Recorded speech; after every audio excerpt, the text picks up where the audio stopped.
Hey everyone, just recovered from the weekend where I spent 2 days at Reading for the regionals, the final one of the season. And it was a very large regional and a very, very tough one. Not just because some of the best players in the country were there, but more importantly, with the new meta, with the Most Wanted List 2 shaking things up, this tournament was post Most Wanted List 2. Everyone was in the dark. No one could confidently go in and say, I've brought the right decks. We played it out, and at the end of the day, after 7 Swiss rounds and a top 8 cut, I came in second loser. Another loser again. Nah, I really can't be too disappointed about that. So today I'll just be talking quickly about, I'll be gloating a bit, but more importantly, I really want to talk about the entire regional season as a whole and how Netrunner has changed from what we knew of it in the past. So, nothing fancy this time in terms of deck choices. No more Siphon Kate, no more Spiky Palada. This is just straight up uh, standard Rush HB, which you probably have seen from my SSCI footage, as well as Dumblefork Wizard with a couple of twists here and there. I like making twists on tier 1 decks, and they did very well on the day. Both decks only dropped a couple of games each, and yeah, that was really good. If you want to watch those games, be sure to check out New Reading Grid. They have it on their Twitch, and they'll be uploading some onto their YouTube channel. I'll also be doing a couple of commentaries on some of my favorite games from the top 8 cut. So stay tuned for that. The top 4 was incredibly stacked. Um, I can't even begin to describe how insane of a field this is. If you thought the SSCI was stiff competition, get this. Of the top four, there was one guy who was already a 2016 regional champ. There was another guy who came in second place twice this season and is looking to finally get his champion crown. There was another person who made runner up also in this season. All three other players, all four of us have made at least second place in a previous regional this season. And I, of course, came in runners up at SSCI too. So this is an insane field. Um, it just blows my mind. I thought I was hungry for a win. Well, guess what? All of them were just as hungry as me. And as fate would have it, of course, it turned out that the 2016 regional champ, which was Dave Hoyland, took down his second win and starved us all of what we really came here for. But well, props to him. Dave Hoyland was on point during the top 8 cut day, and he really deserved it. We had some really good games, and I can't wait to feature them on my channel. So, uh, overall, this entire regional season, I participated in 3 regionals and 1 SSCI. That's 28 sets of Swiss rounds, 7 Swiss rounds for each regional.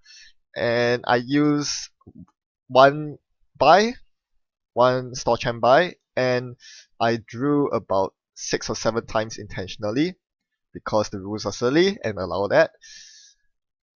I think this is the one thing I'm most proud of during this entire regional season. I never got swept once.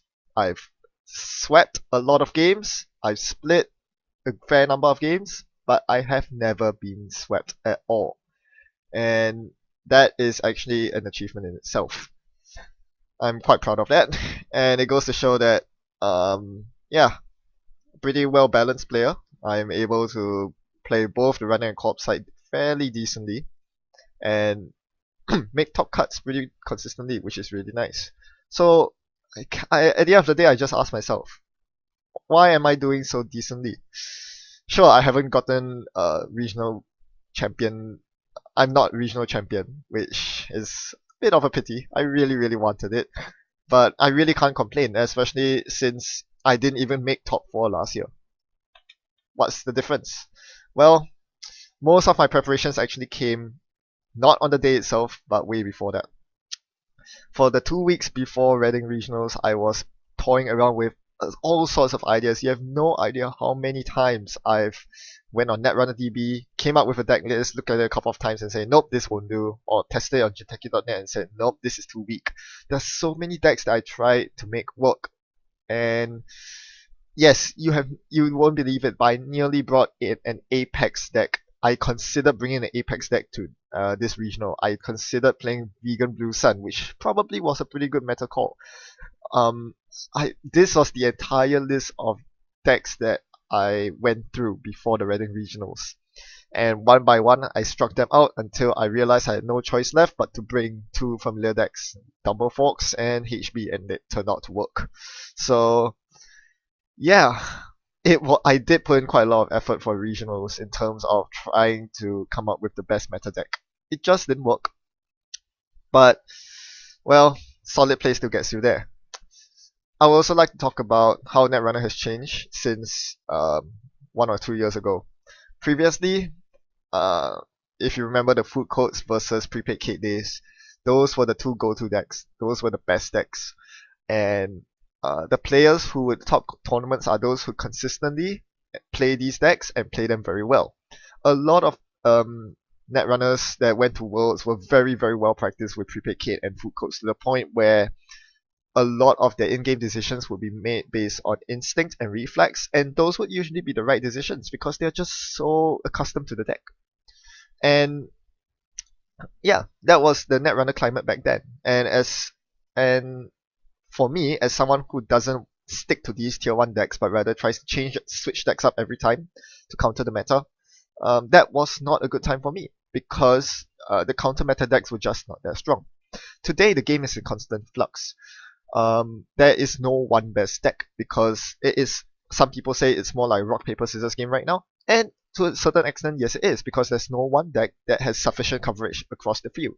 As such, the the call on which deck to play, which archetype to play, plus the type of tech cards you slot into your deck to fight against some other of the tougher matchups, is what will make or break your game, is what will bring you into or starve you out of the top cut. And it seems like I've been making the right call every single time. A lot of people have been saying, wow, I can't believe your HB Rush deck scored so quickly. I wasn't prepared for that. That was coming from a criminal player.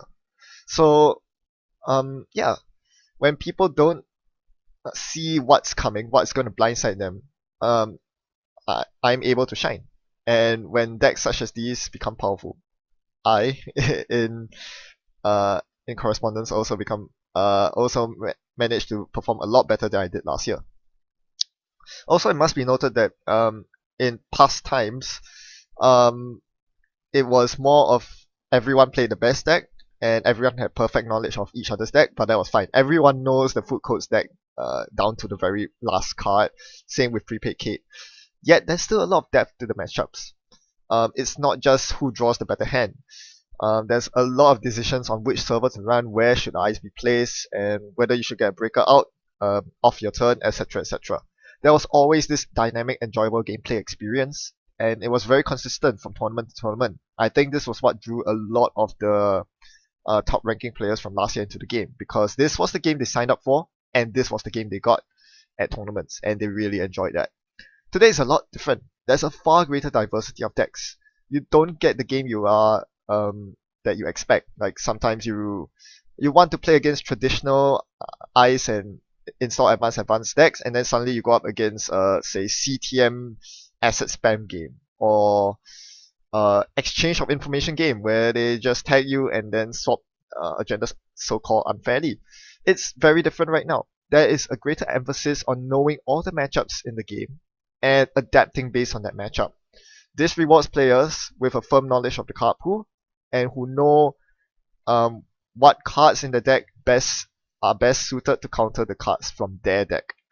And this versatility is something that I always try to pack in all of my decks. My HB deck, for example, can go very fast. It can biotic agendas out and win the game at blinding speed, or it can turtle up against, say, a criminal with security testing. Can just ice up all 3 centrals and dodo on until I find enough biotics to win the game.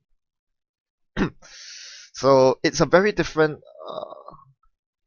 climate to Netrunner in past years. It's not worse, it's not better, it's different. And some people like it, some people don't. Personally, I find that I'm thriving in it, and reason I this is one big factor that has contributed to my very good performance. And I think this is something that everyone should also keep in mind when building and playing the decks. It is not really the same game anymore. I mean, just look at this. This was the regional from last year, one of the regionals in the UK. Just look at the IDs. It really is everyone gravitating towards the best RP deck and the most solid criminal deck. That's just the way it is. There are a few outliers here and there, but for the most part, the best players all pick the same deck. Sometimes the off-meta decks, such as NEH, Fast Throw, or in the case of Worlds, it was the other way around. Then the Argenia winning with RP Glacier when everyone was playing Fast Throw Biotics. These are there's always a standard go-to deck and a couple of solid tier 1 decks along the wayside, but for the most part, everyone would just gravitate to the same deck, and it's all about outskilling and outplaying your opponent on the battleground. Today is a lot more different. Most of the battle takes place off the battleground, and that's just the way it is. Well, as I said, more videos coming up soon. In the meantime, thanks for watching, and thanks for your support. See you around.